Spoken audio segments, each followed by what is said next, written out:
Hi everyone. In this video, I'm going to talk about what is front-end web development versus the alternative, which is back-end web development, or combining them together, which is full stack. For website development, generally most people start learning front-end web development, and front-end web development is anything that happens inside the web browser on the person's computer. So you send to a website, they send back files. You can do a whole bunch of stuff just on your computer with those things. Like every time I click these slides here, I'm actually not loading anything from Google. You guys see how quickly this happens? There's no delay as it sends to Google, waits for response, and gets things back. This is all done, all of this interaction that I can see here in these slides is all happening inside the web browser. And so this is all happening in the front end. So indeed, the front end, everything that happens on your machine is the front end. And then everything that happens on the website's server is back end. And if you're actually going to want to become a full-time professional web developer, the most money is becoming what's called a full stack web developer, which is web developers who have skills for making the front end and the back end and putting it all together into one complete package. Now, we're just going to be doing front-end web dev.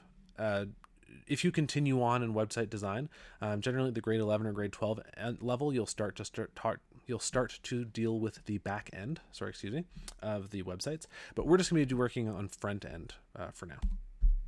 And front-end web design actually has three completely different pieces that all interact and work together to make these nice interactive websites. So the first piece that we're going to be working on is something called HTML. It's called Hypertext Markup Language. And this is the actual content. It's the structure of the website.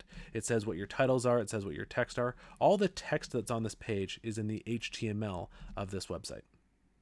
Then the next piece is the styling.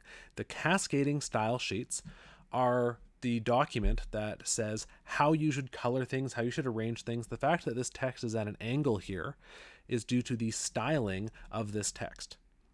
And then finally, there's the actual interaction. These buttons that I can click down here to move forward and back slides, that comes from something called JavaScript. And in fact, you see that cool like fade out, fade in effect? But when I change slides, that's likely done with a combination of JavaScript changing the cascading style sheets to make it sort of fade out and fade in. And so when you actually interact with and do things on a website, that is JavaScript, which we won't be getting to for quite a while. If you want to continue studying web dev, eventually you'll get to this interaction stuff.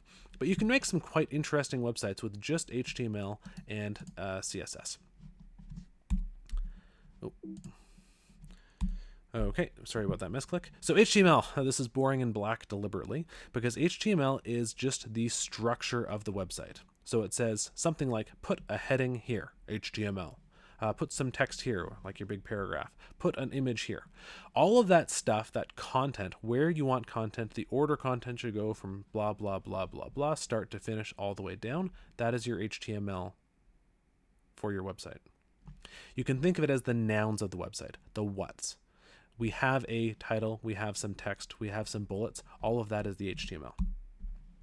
The next piece is the cascading style sheets, the CSS.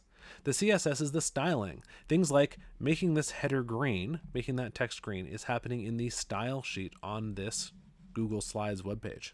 So make all headings green is something you can do in a cascading style sheet. Or make the first paragraph have a gray background, right? These are the kinds of styling things you can do that change the way a website looks. You can think of this as the adjectives, like green. These describe the nouns of the HTML. So your HTML is the what, your CSS is the how it should look, the adjectives. And then finally, there is the JavaScript. JavaScript has your logic and your interactivity. So things like doing calculations, buttons that do things. If you click something on a web page, oops, I just clicked there and it moved my slide. I forgot it would do that. That actually clicking the slide and moving it, there's JavaScript that this website is doing that's tracking my mouse movements. And in fact, if I click down here and change this to a cursor, which I forgot to do at the start of this, the fact that my cursor just changed to red, there's JavaScript in the background that's tracking where my mouse is going and saying where to draw this red circle that's zipping around the page now.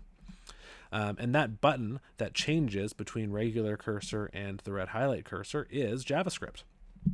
If you mouse over something and it changes color, that's also an example of JavaScript. They're the actions, they're the verbs of websites. So I've made an example for you. Here's a simple example showing all three things working together. So we click this link.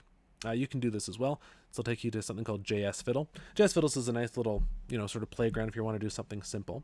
So there's three different parts here. Here is HTML. Don't worry about what this all does. This is just, the text. I want big text here. Make a bullet point, make another bullet point, make a button here.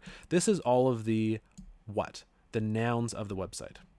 This is the styling. This is the cascading style sheet, right? Change the color to purple, change the border to 3 pixels, and so on. And then this, we aren't even going to talk about what this all means, but this is the actual actions. And it's basically going to return a random color and change the background of the color to that random color. That's basically what all this code down here does. So here we go. I want big text here. So that is the heading, the H1. And the fact that it is purple comes from up here. And so that's why it's purple. And down here we've got our ULs, which is our unordered list. So everything in our UL is dark blue because of that code here.